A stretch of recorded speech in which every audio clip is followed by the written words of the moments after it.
In April, I bought 10,000 Pokemon bulk cards from Cool Stuff Inc. And since May 1st, we've been running a test to see how long it will take us to make our money back on what we paid for those initial 10,000 cards. And this is the week 7 update video. So I'm going to go over my sales for the week, and we're going to take a look and see how far along we've come and what our projections are still looking like. We're going to hop on over to our tracking spreadsheet. And before I jump into the individual items that sold, we're going to take a look, similar to last week, we're just going to take a look at the overall numbers. As a reminder, we moved off of eBay, so we stopped eBay on week 5, and we've put everything on TCG Player. So as of this week, I did get everything moved over, and that's going to be indicative of some sales data that we've got here. So for the week number 7, we sold 199 cards. So this is going to be just that card count, $45. Our net on those was just shy of $23.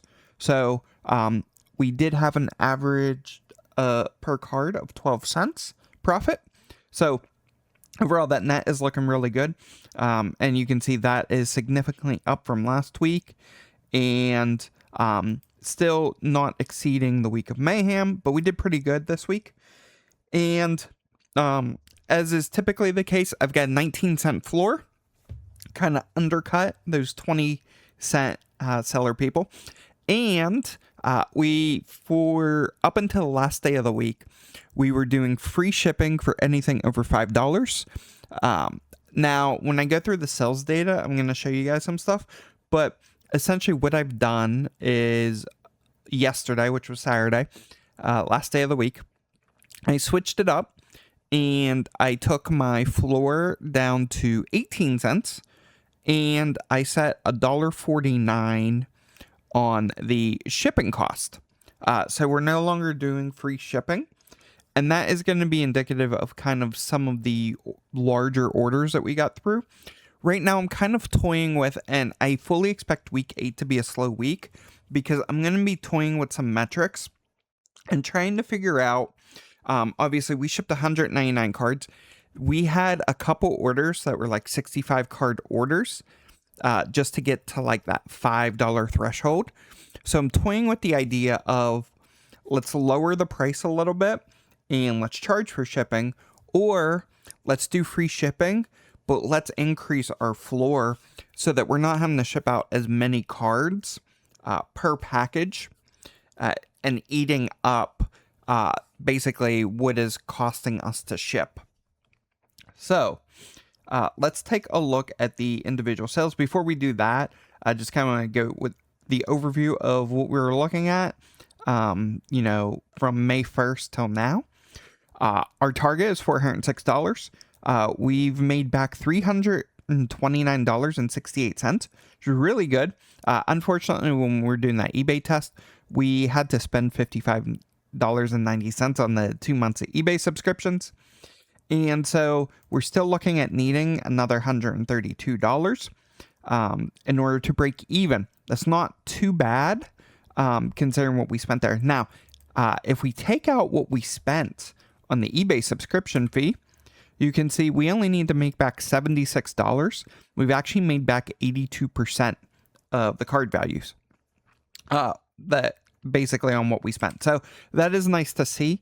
However, I am tracking this all the way up to the point, including these true expenses that were incurred by listing on eBay, even though that ended up resulting in a loss for us over time.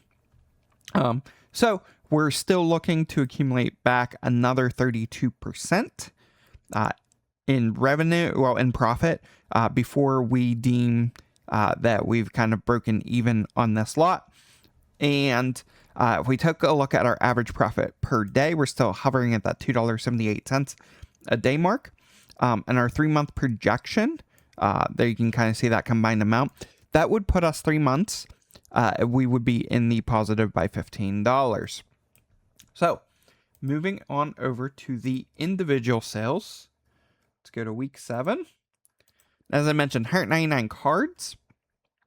So significant amount of cards, but you're going to kind of see the breakdown. So we had 2 Arvins from Obsidian. Those sold for 28 cents each. Those are nice because we get our net on each of those cards was 24 cents. And then somebody bought Hop's Choice Band, Postwick, Spike Energy, Academy at Night, Kyurem, Applin. You can kind of see a decent size order here.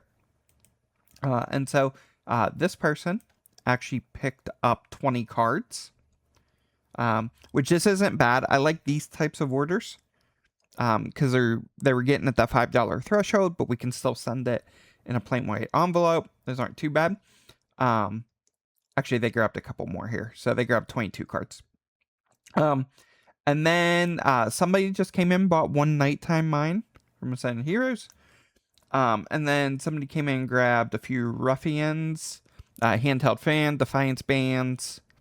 And then somebody came in and bought 2 Wigglytuffs from Fusion Strike. This was another nice one.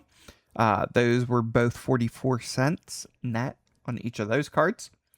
And then somebody came in and grabbed a Shaman in Chorus's Tenacity.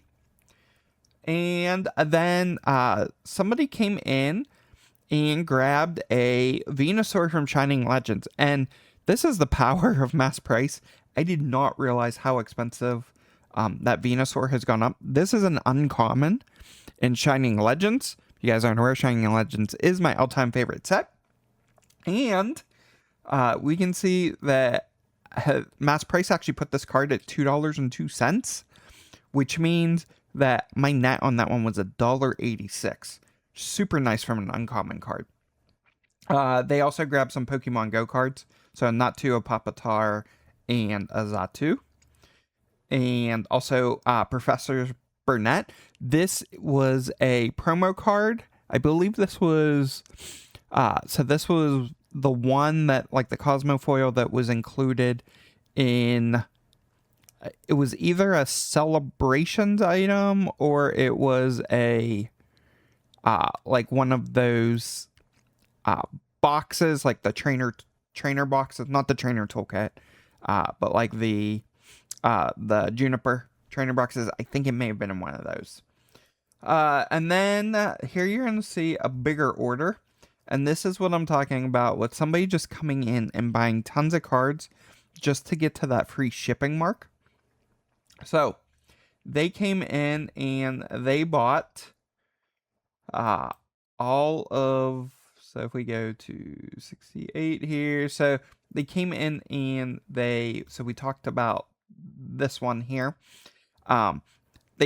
This one actually wasn't too bad. It's the one below it that I think is bigger. But this was a 25 card order. So this one wasn't too bad. They came in, they grabbed some Eevees, some Togepis. This was actually a really fun order for me. The buyer reached out to me afterwards. They actually accidentally bought 2 Eevees from Twilight Masquerade. But they were actually buying kind of like all these quote unquote cute cards.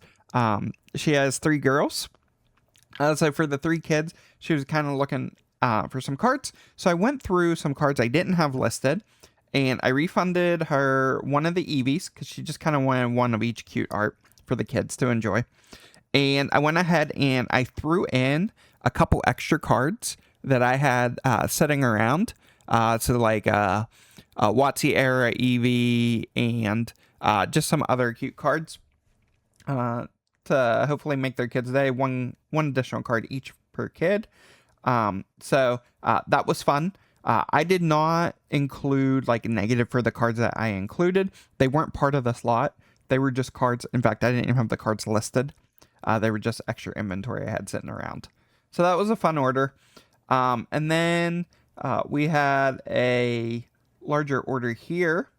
So this one consisted of 31 cards. And you can kind of see varying modern sets, including a bunch of 151 cards in there. And then we had this order here, which was 25 cards.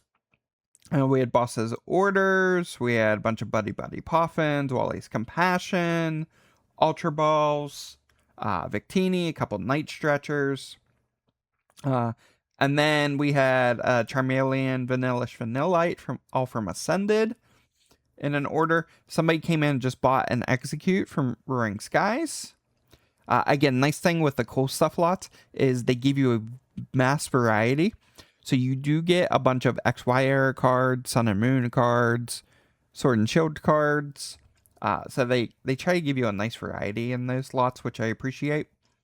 And then here you can see another pretty big order. So we had Dragonair, some Eevees, some Sylveon, some Umbreons, Zubat, Vulpix, Psyduck, Shuppet.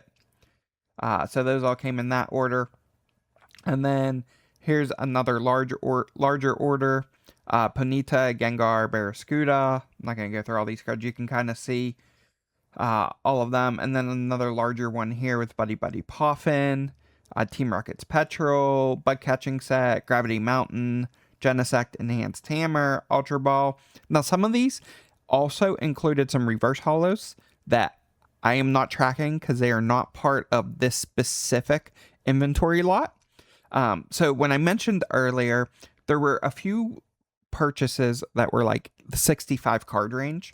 What you're kind of seeing here are just the cards from this specific cool stuff lot that they included in that order. They also included other cards in that order. What that meant was that I was basically getting maybe a $8 to $10 order, and I was having to pay $5 shipping because there was 70 cards in the order. And so yes, still profitable for me. However, did cut into those profit margins quite a bit. In fact, if we sort on the net here, you're going to kind of see that. So like even these, technically, I lost a cent on each of these. It was fine because that Venusaur was also with these, and I made quite a bit off of that one.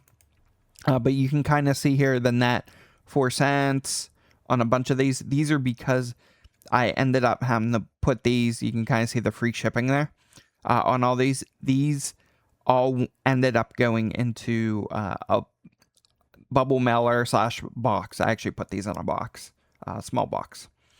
But you can kind of see that here. But then like kind of going down, you'll see we did pretty good overall though. Like I said, that Venusaur, $1.86. What we netted on that. The Eevees from Evolving Skies, we netted 60 cents on those. The Wigglytuffs, we netted 40 cents. So there were some better cards trickled in there.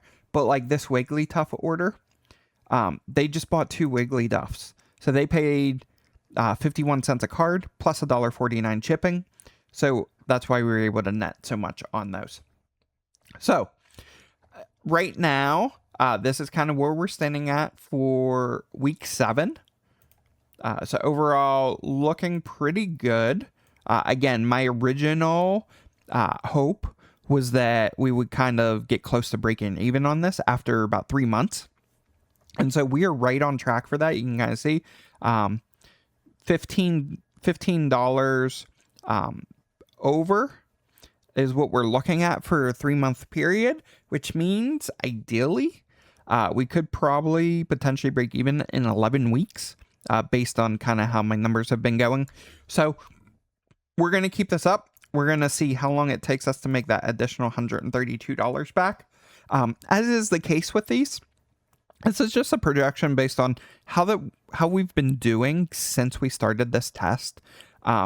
Typically, you sell the bulk of your cards up front, so as soon as you list them, and then those sales will trickle in over time. So while our projection is that 11 to 12th week mark, might take 15 weeks, might take 20 weeks, we're going to ride this one out until we flip into the positive on this. And then at that point, we're going to count how many cards we had sold to get to that point and how many cards we still have left over. The actual lot itself was technically around 11,000 cards.